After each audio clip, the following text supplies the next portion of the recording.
Iron Man, Hulk, Thor, Captain America, Black Widow, Hawkeye ഈ 6 main ക്യാരക്ടേഴ്സിനെ ഞാൻ മാർവൽ ഫസ്റ്റ് ഫേസിൽ പരിചയപ്പെട്ടു. So welcome to Helen reacts. Marvel second phase കാണാൻ തുടങ്ങാൻ പോവാണ്. അതിനു മുന്നേ ഫസ്റ്റ് ഫേസിൽ ഞാൻ അനലൈസ് ചെയ്ത 4 മെയിൻ കാര്യങ്ങളാണ് ഞാൻ പറയാൻ പോകുന്നത്. അതിന് വേണ്ടിയിട്ടാണ് ഈ വീഡിയോ. ഇതിൽ ഞാൻ എന്തെങ്കിലും മിസ്സായിട്ടുണ്ടെങ്കിൽ മാർവൽ MCU കണ്ട ആളുകൾ, അതായത് സെക്കൻഡ് ഫേസിനെ പറ്റി പറയരുത്, ഫസ്റ്റ് ഫേസിൽ ഞാൻ എന്തെങ്കിലും മിസ് ചെയ്തിട്ടുണ്ടെങ്കിൽ നിങ്ങൾ താഴെ കമൻറ്റ് ചെയ്യും. സോ ഫസ്റ്റ് ഫേസിൽ ഞാൻ പറയാൻ പോകുന്ന 4 കാര്യങ്ങൾ എന്താണെന്ന് വെച്ചാൽ, 1 ഇതിലെ ക്യാരക്ടേഴ്സിനെ പറ്റി, 2 എനിക്ക് MCUവിൽ ഫസ്റ്റ് ഫേസിൽ ഇഷ്ടപ്പെട്ട കാര്യങ്ങൾ, 3ാമത്തെ കാര്യം journey of Robert Downey junior, അത് നമ്മൾ എടുത്തു പറയുന്ന കാര്യമാണ്, അതുകൊണ്ടാണ് അത് ഇൻക്ലൂഡ് ചെയ്തേക്കുന്നത്. 4ാമത്തെ കാര്യം അവഞ്ചേഴ്സ്. ഫസ്റ്റ് ക്യാരക്ടേഴ്സിനെ പറ്റിയാണ്. അപ്പോൾ മാർവൽ സിനിമാറ്റിക് യൂണിവേഴ്സിൽ ഫസ്റ്റ് മൂവി എന്ന് പറയുന്ന അയൺമാൻ ആണ്. അത് റോബർട്ട് ഡൗണി ജൂനിയർ ആയിരുന്നു അയൺമാൻ ആയിട്ട് വന്നിട്ടുണ്ടായിരുന്നത്. അപ്പം സാധാരണ ഒരു ഹ്യൂമൻ ബീങ്, ടോണി സ്റ്റാർക്ക് എന്ന് പറഞ്ഞ സാധാരണ ഒരു മനുഷ്യൻ എങ്ങനെ ഒരു അയൺമാൻ ആയി മാറി, അതിൻ്റെ പിന്നിലുള്ള പുള്ളിയുടെ എഫേർട്ടുകൾ, സ്ട്രഗിളുകൾ, പുള്ളിയുടെ മോട്ടിവേഷൻ, പോസിറ്റിവിറ്റി, കുറച്ച് നാർസിസ്റ്റിക് ആയിട്ടുള്ള ക്യാരക്ടർ. അത് പക്ഷേ അയൺമാൻ ഫസ്റ്റിൽ അത്രയൊന്നും ഈ നാർസിസം കാണിക്കുന്നില്ല. അങ്ങനെ ആണ് ഈ അയൺമാൻ ഫസ്റ്റ് തുടങ്ങിയത്, അതായത് മാർവലിലെ ഫസ്റ്റ് സിനിമ തുടങ്ങിയത്. സെക്കൻഡ് സിനിമ ഹൾക്കായിരുന്നു. ഹൾക്കിൽ ഡോക്ടർ ബ്രൂസ് ബാനർ, പുള്ളി എങ്ങനെയാണ് ഹൾക്കായി മാറിയത്, എന്ത് എക്സ്പെരിമെൻ്റ് കൊണ്ടാണ് പുള്ളി ഹൾക്കായി മാറിയത്, പിന്നെ ഹൾക്കിന് എന്തൊക്കെ പവർ ഉണ്ട്, ഹൾക്കിന് എന്തൊക്കെ നെഗറ്റീവ്സ് ഉണ്ട്, ഇതൊക്കെ കറക്റ്റായിട്ട് കാണിച്ചു തന്നൊരു സിനിമയായിരുന്നു ഹൾക്ക്. പിന്നെ ഞാനത് കൂടുതൽ റിസർച്ച് ചെയ്തപ്പോഴാണ് മനസ്സിലായത്, 2003 ഹൾക്കിൻ്റെ ഒരു സിനിമ ഇറങ്ങിയിട്ടുണ്ടായിരുന്നു.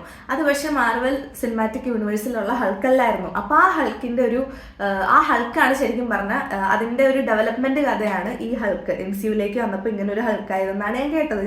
എൻ്റെ ഒരു അനലൈസിസിൽ എനിക്ക് മനസ്സിലായത്. അത് കഴിഞ്ഞ് പിന്നെ വന്നതാണ് അയൺമാൻ 3, അയൺമാൻ 2. അയൺമാൻ 2ൽ റോബർട്ട് ഡൗണി ജൂനിയർ, അതായത് ടോണി സ്റ്റാർക്കിന്റെ അച്ഛൻ ഹവാർഡ് സ്റ്റാർക്കിന്റെ സിനിമയിലേക്ക് കൊണ്ടുവരികയാണ്. അയൺമാൻ 2ൽ റോബർട്ട് ഡൗണി ജൂനിയർ, അതായത് ടോണി സ്റ്റാർക്കിന്റെ നാർസിസ്റ്റിക് ആയിട്ടുള്ള ക്യാരക്ടർ പുറത്തു വരികയാണ് കൂടുതൽ. പിന്നെ അതിലാണ് ബ്ലാക്ക് വിഡോയുടെ ഇൻട്രൊഡക്ഷൻ വരുന്നത്, സ്കാർലറ്റ് ജോൺസൺ. പിന്നെ ഷീൽഡ്, നിക് ഫ്യൂറി, ഇതിനെ പറ്റിയൊക്കെ കൂടുതൽ ഒരു എന്താ പറയുക ഐഡിയ കൂടുതൽ കൊടുക്കുന്നത് അയൺമാൻ 2ലാണെന്നാണ് എനിക്ക് പേഴ്സണലി തോന്നിയത്. കാരണം അയൺമാൻ 2ലേക്ക് വരുമ്പോഴാണ് നിക് ഫ്യൂറിയുടെ ക്യാരക്ടർ കുറച്ചുകൂടി നമുക്ക് കാണാൻ പറ്റുന്നത്, ഷീൽഡ് എന്താണെന്നൊരു ഐഡിയ വരണേ. അങ്ങനെ ഇതിൻ്റെ അയൺമാൻ 2 കഴിഞ്ഞു. അതിൽ ടോണി സ്റ്റാർക്കിൻ്റെ റിയൽ പവേഴ്സ് ഒക്കെ പുറത്തു വന്നു. പുള്ളിയുടെ അച്ഛൻ്റെ റെഫറൻസ് ഹവാർഡ് സ്റ്റാർക്കിനെ പറ്റിയൊക്കെ ഇതിൽ പറഞ്ഞു. അങ്ങനെ അയൺമാൻ 2 കഴിഞ്ഞു. അതിൻ്റെ പിന്നെ കണ്ടതാണ് തോറ്. അതിൽ തോറിൻ്റെ പ്രത്യേകത എന്താണെന്ന് വെച്ചാൽ, പുള്ളി ഔട്ടർ സ്പേസിലുള്ള ഒരു ക്യാരക്ടറായിരുന്നു. അപ്പോൾ ശരിക്കും പറഞ്ഞാൽ എനിക്ക് മനസ്സിലായെന്ന് വെച്ചാൽ, MCUവിൽ ഔട്ടർ സ്പേസിൽ, ഔട്ടർ റെലംസിലുള്ള കുറേ ഫോഴ്സസ് വരാൻ വെച്ചാൽ, നമ്മളിപ്പോൾ അവഞ്ചേഴ്സ് ഫസ്റ്റ് കാണുമ്പോൾ പുറത്തുനിന്ന് കുറേ ഫോഴ്സസ് ഒക്കെ വരുന്നുണ്ടായിരുന്നു. അപ്പോൾ അതിൻ്റെ ഒരു ഇൻട്രൊഡക്ഷൻ എന്ന രീതിയിൽ എങ്ങനെയാണ് ഇതിൻ്റെ പരിപാടി എന്ന് കാണിക്കാനാണ് കൂടി തോർ എന്ന് പറഞ്ഞ സിനിമ ഹെൽപ്പ് ചെയ്തതായിട്ട് എനിക്ക് തോന്നി. അതായത് നമ്മൾ ഔട്ടർ സ്പേസിൽ ഇങ്ങനത്തെ കാര്യങ്ങളുണ്ട്, ഇങ്ങനെ ഒരു ബ്രിഡ്ജ് ഉണ്ട്, ഈ ബ്രിഡ്ജിൽ അല്ലെങ്കിൽ ഈ എർത്തുമായിട്ട് ബാക്കിയുള്ള റിയലംസിലുള്ള ബീയിങ്സിനെ എർത്തിലേക്ക് കണക്ഷൻ വരുത്താമെന്നൊരു സാധനം വന്നത് ഈ തോറിൻ്റെ സിനിമയിലാണ്. പിന്നെ ലോക്കിയുടെ ഇൻട്രൊഡക്ഷൻ സീൻ, പുള്ളി ആരാണെന്നൊക്കെ ഉള്ളൊരു സാധനം വന്നത് ഈ സിനിമയിലാണ്. മാത്രമല്ല ടെസറാക്ട് കാണിച്ചതും ഈ തോറിലാണ് ഫസ്റ്റ് കാണിച്ചത്. അത് കഴിഞ്ഞിട്ട് പിന്നെ ക്യാപ്റ്റൻ അമേരിക്ക ആയിരുന്നു. ക്യാപ്റ്റൻ അമേരിക്കയിൽ മനുഷ്യനെ എങ്ങനെ കൂടുതൽ പവർഫുൾ ആക്കി എന്നുള്ളതാണ് കാണിക്കുന്നത്. അത് കഴിഞ്ഞിട്ട് 70 വർഷങ്ങളോളം ഇറങ്ങിയ ക്യാപ്റ്റൻ അമേരിക്കയ്ക്ക് പിന്നെ ലാസ്റ്റ് സൂപ്പർ പവർ എങ്ങനെ യൂസ് ചെയ്യാൻ പറ്റും എന്നുള്ള ഒരു ഐഡിയ നിക് ഫ്യൂറി കൊടുക്കുന്നതോടെ ക്യാപ്റ്റൻ അമേരിക്കൻ തീരും. ഇതിലും ടെസറാക്ട് എങ്ങനെയാണ് വന്നത്, ടെസറാക്റ്റിൻ്റെ ഒരു വലിയൊരു ഹിസ്റ്ററി കൊടുത്തേക്കുന്ന ക്യാപ്റ്റൻ അമേരിക്കയിലാണ്. ഇത് ദി അവഞ്ചേഴ്സ് ആയിരുന്നു. അപ്പം ഇതിൽ എല്ലാ 5 സൂപ്പർ ഹീറോസും പിന്നെ ഹോക്കൈ ഉണ്ട്. അപ്പം ഇവരെല്ലാവരും പുറത്ത് ഒരു വാറിൽ വരുവാണ്. ലോക്കി ടെസറാക്ട് എടുക്കാൻ വരികയാണ്. അപ്പോൾ ഇതിന് ഒപ്പോസ് ചെയ്ത് എല്ലാവരും കൂടി വാറിന് വരികയാണ്. അപ്പോൾ ഈ സൂപ്പർ ഹീറോസ് ഒക്കെ എങ്ങനെ ഒന്നിച്ചു, അല്ലെങ്കിൽ അവരുടെ സൂപ്പർ പവർ എങ്ങനെ യൂസ് ചെയ്തു, ഇങ്ങനെയൊക്കെയാണ് ഈ അവഞ്ചേഴ്സിൽ പോകുന്നത്. എന്നിട്ട് അവഞ്ചേഴ്സിൽ അവസാനം നമ്മുടെ സൂപ്പർ ഹീറോസ് വിജയിക്കുകയാണ്. ക്യാരക്ടേഴ്സിനെ പറ്റി പറഞ്ഞു പോകുമ്പോൾ നമുക്ക് ഒഴിവാക്കാൻ പറ്റാത്തൊരു കാര്യം കൂടി വരുന്നുണ്ട്. അപ്പോൾ ഈ ഒരു കാര്യമാണ് MCUവിൽ എനിക്ക് ഏറ്റവും ഇഷ്ടപ്പെട്ട കാര്യങ്ങളിൽ ഒരു കാര്യം. അതെന്താണെന്ന് വെച്ച് കഴിഞ്ഞാൽ, സ്റ്റാൻലിയുടെ പ്രസൻസ് ആണ്. ഈ മാർവൽ കോമിക്സ് എഴുതിയ സ്റ്റാൻലി ഈ പറഞ്ഞ എല്ലാ മൂവീസിലും പുള്ളി ഉണ്ട്. അപ്പം പുള്ളി ജസ്റ്റ് ഒരു 2-3 സെക്കൻഡേ ഉണ്ടായിരുന്നുള്ളൂ. പക്ഷെ ഉള്ളതെല്ലാം എന്താ പറയുക, പുള്ളിക്ക് നല്ലൊരു ക്രെഡിറ്റ് കൊടുക്കുന്ന പോലത്തെ സീൻസിലായിരുന്നു പുള്ളി ഉണ്ടായിരുന്നത്. അതെനിക്ക് MCUവിൽ ഭയങ്കര ഇഷ്ടപ്പെട്ട ഒരു കാര്യമായിരുന്നു. രണ്ടാമത്തെ കാര്യം എന്താണെന്ന് എന്താണെന്ന് വെച്ച് കഴിഞ്ഞാൽ എനിക്ക് ഇതിൻ്റെ പോസ്റ്റ് ക്രെഡിറ്റ് സീൻസ് കൊടുത്ത രീതി. ക്രെഡിറ്റ്സ് പോകുമ്പോൾ ഒന്നെങ്കിൽ നമ്മൾ തിയേറ്ററിലാണെങ്കിൽ തിയേറ്ററിൽ നിന്ന് എണീറ്റ് പോകും, അല്ലെങ്കിൽ നമ്മൾ സിനിമ ഫോണിലാണെങ്കിൽ നമ്മൾ സിനിമ ഓഫ് ചെയ്യും. സാധാരണ അങ്ങനെയാണ് ചെയ്യാറ്. പക്ഷേ ഇതിലെങ്ങനെയാണെന്ന് വെച്ച് കഴിഞ്ഞാൽ ക്രെഡിറ്റ് എല്ലാം നമ്മൾ വായിച്ചു കഴിഞ്ഞ് അല്ലെങ്കിൽ അത് സാധാരണ സ്കിപ്പ് ചെയ്യാണ് ചെയ്യാറ്. എന്നിരുന്നാലും ഇപ്പോൾ തിയേറ്ററിലൊക്കെയാണ് ഇരുന്ന് കാണുന്നതെങ്കിൽ നമുക്ക് സ്കിപ്പ് ചെയ്യാൻ പറ്റില്ല. കണ്ടു കഴിഞ്ഞതിന് ശേഷം മാത്രമേ നമുക്ക് അടുത്ത സിനിമേനെ പറ്റിയുള്ളൊരു ഹിന്റ് ഈ പോസ്റ്റ് ക്രെഡിറ്റ് സീനിൽ കിട്ടുള്ളൂ. അപ്പോൾ നമുക്ക് ഈ ക്രെഡിറ്റ് സീൻസ് ഒട്ടും വിട്ട് കളയാൻ പറ്റാത്തൊരു സെറ്റപ്പിലാണ് ഇത് പോയേക്കുന്നത്. അപ്പോൾ അതുകൊണ്ട് തന്നെ ഇപ്പോൾ പ്രത്യേകിച്ച് ഫോണിൽ പിന്നെ നമുക്ക് സ്കിപ്പ് ഓപ്ഷൻ ഉള്ളതുകൊണ്ട് ഒന്നും പറയാനില്ല. പക്ഷെ തിയേറ്ററിലായിരുന്ന സമയത്ത് ഈ സിനിമ റിലീസ് ചെയ്യുമ്പോൾ ഈ ഇതിൻ്റെ പിന്നിൽ പ്രവർത്തിച്ച ആൾക്കാർക്കെല്ലാം കറക്റ്റായിട്ട് ക്രെഡിറ്റ് കൊടുത്ത് അത് ആൾക്കാരിലേക്ക് എത്തിക്കുന്ന പോലെ എനിക്ക് തോന്നി. അപ്പം അതെനിക്ക് ഭയങ്കര ഇഷ്ടപ്പെട്ട ഒരു കാര്യമാണ്. പിന്നെ എനിക്ക് ഇഷ്ടപ്പെട്ട കാര്യം എന്താണെന്ന് വെച്ച് കഴിഞ്ഞാൽ ഇതിൻ്റെ ഗ്രാഫിക്സ് ആൻഡ് VFX അങ്ങനത്തെ കാര്യങ്ങളാണ്. ടെക്നിക്കലായിട്ടുള്ള കാര്യങ്ങൾ.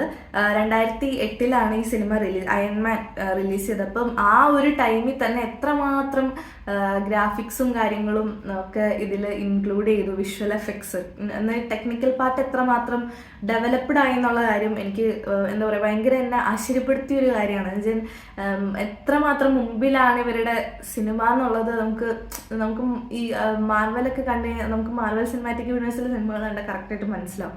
സോ അതെനിക്ക് ഭയങ്കര ഇഷ്ടപ്പെട്ട ഒരു കാര്യമാണ്. പിന്നെ എനിക്ക് നെഗറ്റീവായിട്ട് തോന്നിയ ചില കാര്യങ്ങൾ എന്താണെന്ന് വെച്ചാൽ, ഒന്നാമത്തെ കാര്യം എനിക്ക് ഹൾക്കിൻ്റെ ക്യാരക്ടർ ബ്രൂസ് ബാനർ ഫസ്റ്റ് ഹൾക്കിനെ ആയിരുന്നു എനിക്ക് കൂടുതൽ ഇഷ്ടം. അവഞ്ചേഴ്സിലേക്ക് വന്നപ്പോൾ ഹൾക്ക് മാറിപ്പോയി, വേറൊരാളായിരുന്നു, വേറൊരു ആക്ടറാണ്. അപ്പം എനിക്ക് ഫസ്റ്റ് ആക്ടറിനെയായിരുന്നു കൂടുതൽ ഇഷ്ടം. അത് എനിക്ക് ഒരു നെഗറ്റീവ് എന്നല്ല, എനിക്ക് MCUവിൽ അത്രയ്ക്ക് ഇഷ്ടപ്പെടാത്ത കാര്യങ്ങളിൽ ഒന്നായി മാറി. ചിലപ്പോൾ ഇനി വരുന്ന സിനിമകളിൽ ക്യാരക്ടർ കണക്ഷൻ കൂടുതൽ കിട്ടുമ്പോൾ എനിക്ക് ഈ ഒരു ആക്ടറിനെ ഇഷ്ടപ്പെട്ടു എന്ന് വരാം. എന്തായാലും എനിക്ക് ഫസ്റ്റ് ഹൾക്ക് ആക്ടറിനെയായിരുന്നു കൂടുതൽ ഇഷ്ടം. ഫസ്റ്റ് അയൺമാനിലുണ്ടായിരുന്ന അയൺമാൻ്റെ ഫ്രണ്ട് റോഡി സെക്കൻഡ് അയൺമാനിൽ വരുമ്പോൾ വേറെ ആളാണ്. അപ്പോൾ എന്തുകൊണ്ടാണ് ഫസ്റ്റ് റോഡിനെ മാറ്റിയെന്ന് എനിക്കറിയില്ല. എന്നിരുന്നാലും എനിക്ക് സെക്കൻഡ് റോഡിനെയാണ് കൂടുതൽ ഇഷ്ടം. കാരണം അയാളുടെ ക്യാരക്ടർ കൂടുതലുള്ളത് കൊണ്ടായിരിക്കും. എൻ്റെ ഫ്രണ്ടിനെ പറ്റി പറയുമ്പോൾ, അതായത് ഈ ക്യാരക്ടേഴ്സിനെ പറ്റി പറയുമ്പോൾ നമ്മൾ എടുത്തു പറയേണ്ട ഒരു കാര്യം എന്താണെന്ന് വെച്ച് കഴിഞ്ഞാൽ റോബർട്ട് ഡൗണി ജൂനിയറിനെ പറ്റിയാണ്.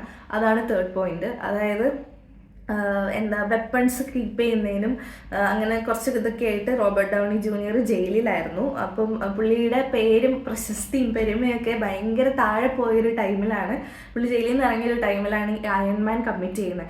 അപ്പോൾ ഞാൻ വായിച്ചെന്താണെന്ന് വെച്ചാൽ, ഈ അയൺമാൻ റോബർട്ട് ഡൗണി ജൂനിയറിന് കൊടുക്കാൻ ഇതിൻ്റെ പിന്നണി പ്രവർത്തകർക്ക് ഭയങ്കര പേടിയായിരുന്നു. കാരണം പുള്ളിക്ക് ഫെയിം ഓൾറെഡി തീരെ കുറഞ്ഞിരിക്കുന്ന ഒരു സമയമായിരുന്നു. പക്ഷെ അയൺമാൻ വന്നപ്പം എന്താ പറയുക, പുള്ളി നമ്മൾ പറയില്ലേ ഒരാൾക്കൊരു സെക്കൻഡ് ചാൻസ് കിട്ടുമ്പോൾ അതെങ്ങനെ യൂസ് ചെയ്യണമെന്ന് അറിയണമെങ്കിൽ റോബർട്ട് ഡൗണി ജൂനിയറിനെ പഠിക്കാനാണ് പറയുന്നത് പലരും.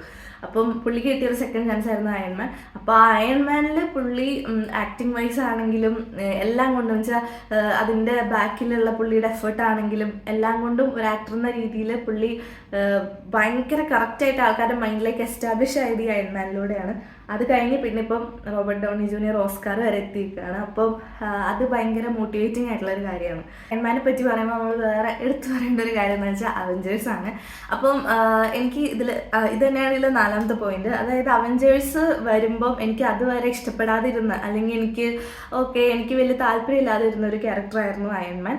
അവഞ്ചേഴ്സ് വന്നപ്പം എനിക്ക് അയൺമാൻ ആയി എൻ്റെ ഫേവറേറ്റ്. അതുപോലെ ഈ അവഞ്ചേഴ്സിൻ്റെ മേക്കിങ്ങിൽ ഇവർക്ക് എങ്ങനെ ഇതിലിപ്പോൾ 4 സൂപ്പർ ഹീറോസ് ഉണ്ട്. അപ്പോൾ ഇവർക്കൊക്കെ കറക്റ്റായിട്ടുള്ള ടൈം കൊടുക്കണം, ഇവരുടെ എല്ലാം കറക്റ്റായിട്ടുള്ള പവർ നമുക്ക് കാണിച്ചു തരണം. അപ്പോൾ ഇതിനൊക്കെ ഇവർ നല്ലോണം ഇതിൻ്റെ ബാക്ക്ഗ്രൗണ്ട് വർക്കേഴ്സ് എഫേർട്ട് എടുത്തിട്ടുണ്ടെന്ന് ആണ് പറയുന്നത്. അപ്പം അത് വലിയൊരു കാര്യമാണ്. ആദ്യമായിട്ടാണ് സൂപ്പർ ഹീറോസ് എല്ലാം ഒന്നിച്ചു വരുന്ന ഒരു സിനിമ. അതായത് ഒരു സിനിമാറ്റിക് എക്സ്പെരിമെന്റ് നടന്ന പോലെയായിരുന്നു അവഞ്ചേഴ്സ്.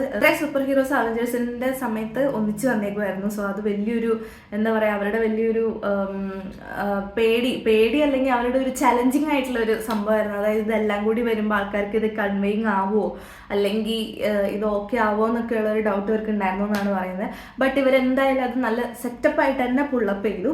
അതുകൊണ്ട് തന്നെ അവഞ്ചേഴ്സ് ഭയങ്കര ഹിറ്റായിരുന്നു. അതായത് ഇതിൻ്റെ ഗ്രോസ് കളക്ഷൻ ഭയങ്കര കൂടുതലായിരുന്നു. അടുത്തത് ഇനി എനിക്ക് കാണാനുള്ളത് അയൺമാൻ 3 ആണ്. അതായത് മാർവൽ ഫേസ് 2ലേക്ക് ഞാൻ പോവാണ്.